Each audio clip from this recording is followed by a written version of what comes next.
Labdien! Sniegšu jums nelielu instrukciju, kā izmantot aprēķinu rīku enerģijas kopienas analīzē ceļā uz klimata neutralitāti.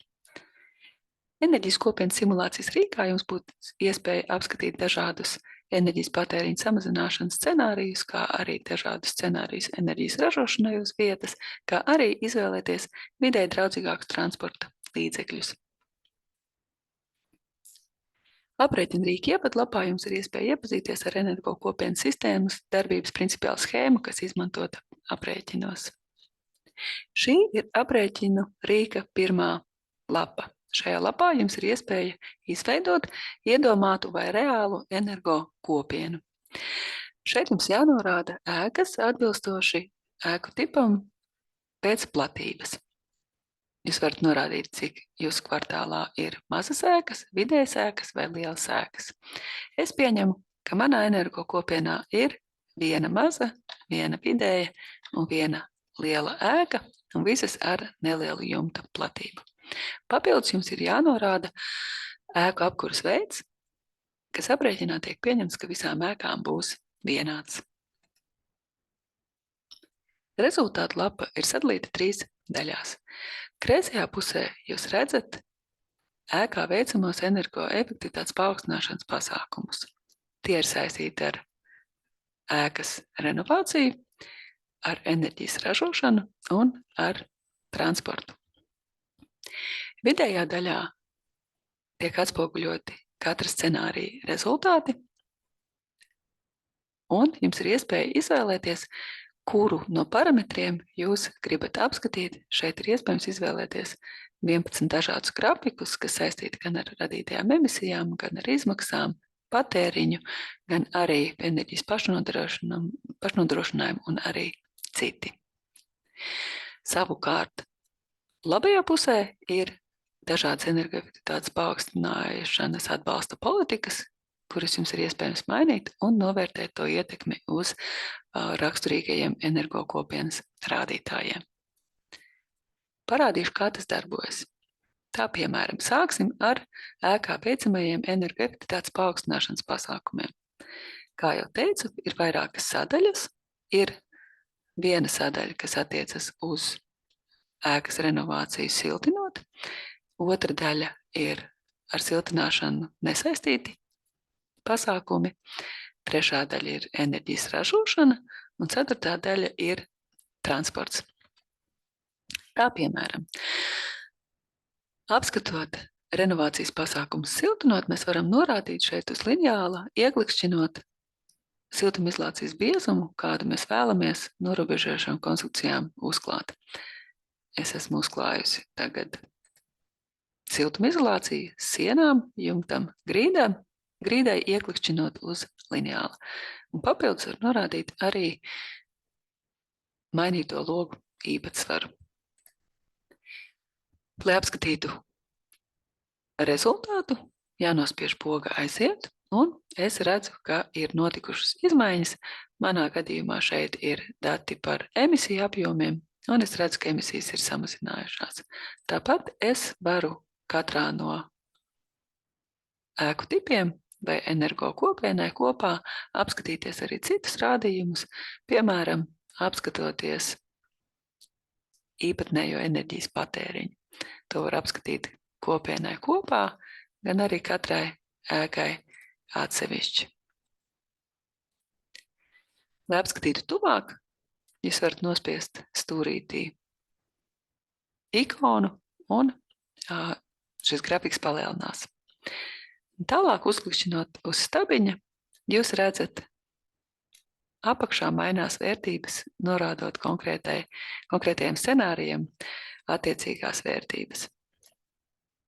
Šo logu jūs varat aizvērt, nospiežot stūrītī pogu Done. Tātad papildus jūs varat veikt arī citus pasākumus.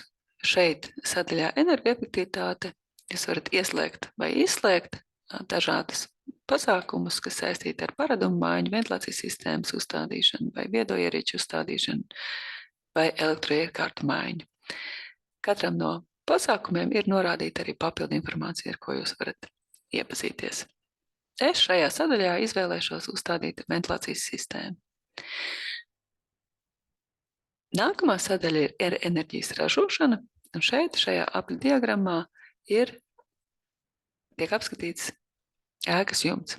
Šajā gadījumā, sākotnējā situācijā, ēkas jumts netiek izmantots enerģijas ražošanai. Mums ir iespēja to mainīt, norādot, kādu jumta daļu mēs atvēlam enerģijas ražošanai un ar kādām tehnoloģijām. Vai tie ir saules paneļi elektroenerģijas ražošanai vai saules kolektori siltumenerģijas ražošanai.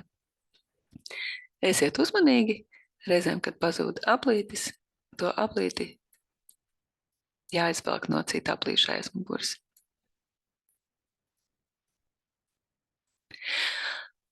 Tātad šajā gadījumā es paredzu, ka jumts tiek noklāts maksimāli iespējamais un pusi uz pusi saules paneļi un saules kolektori. Papildus var norādīt arī tāpat ieslēdzot vai ieslēdzot, vai ir paredzēta siltumenerģijas akumulācija vai elektroenerģijas akumulācija. Es ieslēdzu siltumenerģijas akumulāciju. Vēl papildus jūs varat norādīt arī, vai energokopienai ir paredzēts ražot enerģiju ārpus kopienas robežām. Un šeit norādam jaudu. Transporta sadaļā varam izvēlēties, kāda daļa no ēkai piederošā autoparka ir ar benzīnu, ar dīzeli, ar gāzi vai elektroauto. Tāpat šeit var, kustinot bumbulīšus, varam dažādot šo procentuālo sastāvu autoparkā. Papildus varam norādīt arī nobraukumu uz automašīnu, transporta koplietošanas iespējas un arī transporta izmantošanu nedēļā. Kad esam šīs izmaiņas veikuši, tās varam arī veikt dažādos soļos un spiežam pogu aiziet. Mēs redzam atkal enerģijas patēriņa izmaiņas. Apskatot transportu, mēs redzam, ka pirmajā un otrajā scenārijā transportā izmaiņa nebija, ja mēs tās netikām veikuši, un trešajā mēs redzam, ka ir mainījies sastāvs. Tāpat mēs arī varam apskatīt ietekmi uz enerģijas pašnodrošinājumu un apskatīt procentuāli, kāda tam ir ietekme gan enerģijas kopienai kopumā, gan arī katrai ēkai atsevišķi. Un trešā sadaļa tātad ir sadaļa, kas atrodas pa labi politikas energoefektivitātes atbalstam. Un šeit jūs līdzīgi kā darījām jau pie energoefektivitātes paaugstināšanas risinājumiem, arī šeit uz lineāli ieklikšķinot, jūs varat norādīt izmaiņas, kādas jūs paredzat dažādos politikas atbalsta instrumentos. Jūs varat ieslēgt un izslēgt vai bīdīt vērtības uz lineālu. Papildus jūs varat arī norādīt izmaiņas, kādas jūs paredzat, prognozējat, kādas varētu būt siltumenerģijas un elektroenerģijas tarifos. Un arī pēc politiku piemērošanas jūs varat piespiest pogu aiziet un apskatīt to ietekmi. Šajā gadījumā stabiņos nekas nemainījās, jo tajos mēs nevaram redzēt šo politikas ietekmi. Mums jāizvēlas cits stabiņš, un tas attiecas uz ieguldījumu. Un mēs redzam, ka ieguldījumā mums ir notikušas izmaiņas, vai arī uz patēriņa izmaksām mēs arī redzam, ka ir notikušas izmaiņas. Lūk, tā darbojas rīks,